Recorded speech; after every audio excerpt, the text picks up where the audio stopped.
Bonjour tout le monde, bienvenue sur ma chaîne Booktube, ici Kim et je suis contente de vous retrouver aujourd'hui pour une nouvelle vidéo. Je sais que ça fait longtemps, j'ai comme eu plein de projets à gauche et à droite. En plus de ça, j'ai eu une petite condition que j'ai découvert récemment qui nécessite l'intervention d'un dermatologue. Donc mettons que j'avais pas trop le goût de filmer nécessairement. Et en plus de ça, je sais pas exactement qu'est-ce que vous voulez voir. Et je me suis en même temps moi-même tannée un peu de la structure Booktube carrée, c'est-à-dire résumer des lectures à chaque mois, faire des critiques ici et là, et en général juste faire des listes de livres à lire.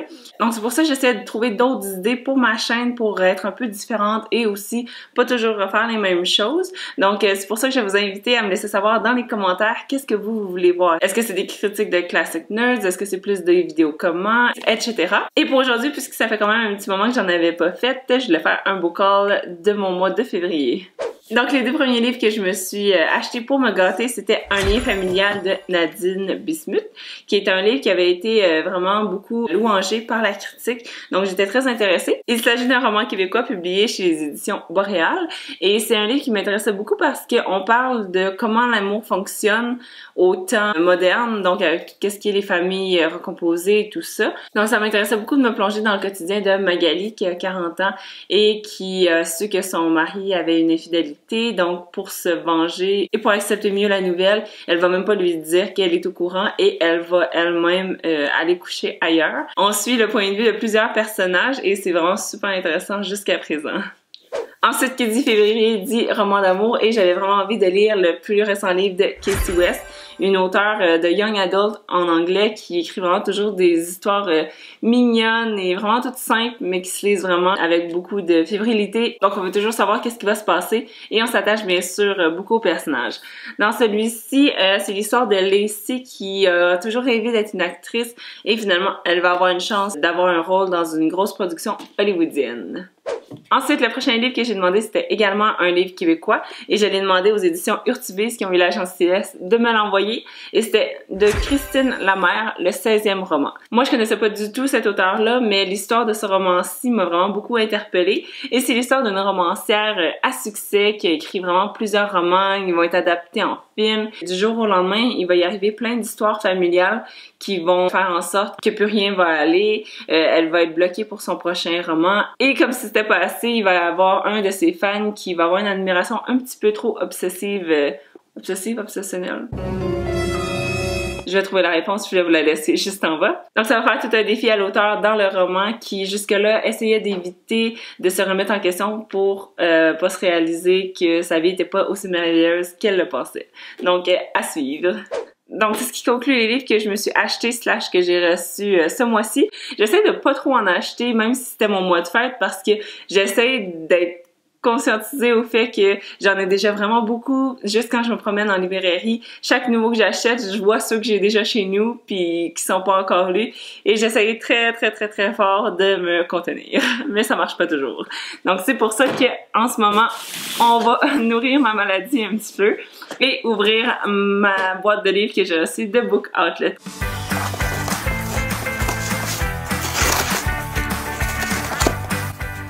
Pour ceux qui connaissent pas Book Outlet, ça se trouve être un site web où il est possible d'acheter des livres vraiment à des prix ridicules. Des fois, ils sont 7 piastres, 5 piastres, 2 piastres. Donc, c'est quand même des livres assez récents. Le select, c'est qu'ils sont pas mal tout en anglais ou s'il y en a en français, la sélection est vraiment minime. Et faut vraiment chercher. Des fois, ils sont là puis des fois, ils sont plus disponibles. Donc, faut être rapide sur ce site-là. Dès qu'on voit quelque chose qui nous intéresse, faut l'acheter immédiatement. Donc, puisque ça se trouve être des livres uniquement en version anglaise, je vais vous laisser les images et les informations des livres s'il y a eu des traductions en français. Le premier livre que je vois, ça se trouve à être You. Donc pour ceux qui reconnaissent pas la couverture de la série très populaire sur Netflix, j'ai encore commencé ni un ni l'autre, ni le livre ni la série. Donc c'est une histoire qui m'intéresse vraiment beaucoup, surtout avec la fille principale qui se trouve à être une aspirante auteure qui va rencontrer justement Joe qui travaille à la librairie. Donc j'en sais vraiment pas beaucoup à part que c'est vraiment effrayant et que ça va virer du côté vraiment obsessionnel. Le gars va vraiment se mettre à la googler puis à vouloir tout savoir de sa vie. Donc un bon thriller, ça n'a jamais fait de mal à personne et c'est pour ça que j'étais super intéressée par la série et par l'histoire en général. Et ce livre-là, dont la traduction, je crois que c'est parfaite en français, et a été écrit par Caroline Kepnes. Kepnes? Je vous laisse les informations. Ensuite, un autre livre à propos de livres, c'est comme tellement mon genre, là. Je suis tellement attirée par les livres qui parlent de livres. C'est fou. Donc, celui-là, ça s'appelle The Accidental Bestseller par Wendy Wax. Et c'est une histoire que j'avais jamais entendu parler. Donc, je voulais vraiment l'acheter chez Book Outlet parce que j'avais peur de pas pouvoir la retrouver sinon. Donc, c'est l'histoire de 4 aspirantes auteurs qui touchent de près ou de loin au monde du livre. Et à un moment dans leur carrière, où ce que les ventes vont pas mal stagner, où ce que l'inspiration viendra pas, à 4, elles vont décider d'écrire un roman qui va tomber sur la liste des best-sellers. J'ai décidé de prendre ce livre-là parce que j'avais vraiment envie de voir le quotidien d'écrivaines à la maison, comment ils faisaient leur routine, comment ils faisaient pour dealer avec les rushs, comment ils interagissaient avec les éditeurs. Donc c'est pour ça que j'ai acheté ce livre-là. Ensuite, un young adult, ça se trouve à être The Heart's Whistle par Emily Lloyd Jones. Ça se trouve à être l'histoire d'une fille qui a sacrifié son cœur au diable pour pouvoir avoir un souhait, mais un souhait à quel prix? Donc c'est ce qu'elle va découvrir. J'étais intriguée par ce livre-là parce qu'il se trouvait à être dans une des boîtes de Howell Crate, dans le temps que je me fiais pas mal à toutes leurs suggestions de livres.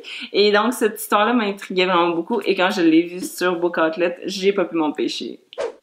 Ensuite, on a This Tiny Perfect World par Lauren Gabaldi. Puis ça se trouve avec l'histoire de Penny qui a vraiment tout son futur de prévu d'avance. Et là, elle va aller à l'université et rien ne va aller comme prévu. Un peu comme le livre de Casey West, celle-ci désire être dans le monde de tout ce qui est théâtre, actrice. Donc elle va avoir une bourse pour étudier dans son domaine. Et évidemment, cette nouvelle expérience-là va l'amener à sortir de sa zone de confort. Ensuite, un autre roman pour adultes, ça se trouve à être All Our Wrongs Today par Ellen Mastey. Puis ce livre-là, j'en avais entendu parler sur la chaîne BookTube de Margot Wood, qui se trouve à être une ancienne de chez Epic Reads. Et elle avait vraiment beaucoup aimé ce livre-là. Donc si je me souviens bien de l'histoire, ça se trouve à être l'histoire de Tom, qui est un homme qui est en 2016 et qui a la possibilité d'aller dans une période, d'une époque à l'autre. Donc il va se promener en 1950, il va aller un peu partout dans les années et à chaque fois, sa vie, évidemment, va changer. Donc ça va lui permettre de se découvrir et essayer de trouver son utopie parfaite pour lui. Ce qui m'intéressait vraiment beaucoup, c'était que ça parlait évidemment de la famille, de l'amitié, tout ça, mais également de toutes les versions de nous-mêmes. Si on était nous à une autre époque, de quoi on aurait l'air, qu'est-ce qu'on aimerait, est-ce que cette version-là serait tant différente si on était à une autre époque, etc. Et ce qui m'intéressait beaucoup, évidemment, c'est que c'était une histoire qui était pas du tout dans ma zone de confort ou le genre de livre que je lis d'habitude, mais celle-ci, pour une raison quelconque, m'attirait beaucoup. Ensuite, il y en a encore d'autres, on lâche pas. Récemment, je suis tellement attirée par tout ce qui est en rapport à Margaret Atwood. Donc, j'ai trouvé Alice Grace. D'habitude, c'est pas des histoires qui m'intéressent tant que ça, dans le sens, tout ce qui est basé sur quelque chose de vrai. Je suis comme pas tant sûre, mais j'avais tellement envie de lire du Margaret Atwood cette année que je me suis pris Alice Grace, qui est également une série qui va voir le jour bientôt. Ça se trouve avec l'histoire, dans ce cas-ci, d'une femme qui a été accusée du meurtre, je pense, de son mari. Non, de son employé. Non, de son employeur. Et il y en a beaucoup qui m'ont pensé que c'est vraiment elle qui a pu faire ça. Donc certains l'aperçoivent comme capable d'avoir fait ça, d'autres disent non, elle est innocente. La seule affaire qui est tricky, c'est que Grace a aucun souvenir des événements, donc elle se souvient même pas elle-même si c'est elle qui a fait ou non le meurtre. Donc ça va être pas mal intéressant. Surtout que la phrase qui m'accroche vraiment toujours le plus, c'est à la fin du résumé, ça dit que l'histoire va hanter le lecteur longtemps après. Donc j'ai hâte de lire cette petite brique-là de 555 pages. Et le dernier, mais non le moindre, j'aime vraiment beaucoup l'émission Shark Tank et parmi les Sharks, on retrouve Robert Herjavec, qui se trouve à être sur le show et qui a investi dans plusieurs entreprises. Et ce livre-ci, c'est You Don't Have to Be a Shark, Creating Your Own Success. Donc, un livre de business, ça m'intéresse vraiment toujours. Donc, dans son livre, on retrouve entre autres des chapitres qui parlent des 5 choses que tous les vendeurs devraient savoir. On parle aussi du plus grand mythe à propos de la vie et des ventes. On parle aussi à l'intérieur du Shark Tank, mais aussi on a l'air de parler beaucoup aussi de savoir nos valeurs à nous puis comment avoir un compas là-dedans qui nous guide vers des bonnes décisions qui reflètent nos valeurs. Donc j'ai hâte de m'y mettre. C'est le genre de lecture que j'aime lire avec un fiction justement, donc une histoire avec un livre de business sur le coin de la table. Donc, un peu plus puis on me voyait pas. Donc ça se trouve à être tous les livres que je me suis procurés au cours du mois de février. J'ai essayé d'être raisonnable. Vous pouvez me juger selon vos standards. Il y en a qui en ont 2 fois plus, il y en a qui en ont 2 fois moins. Mais bon, je vais essayer de faire de mon mieux pour lire ceci dans les prochains mois.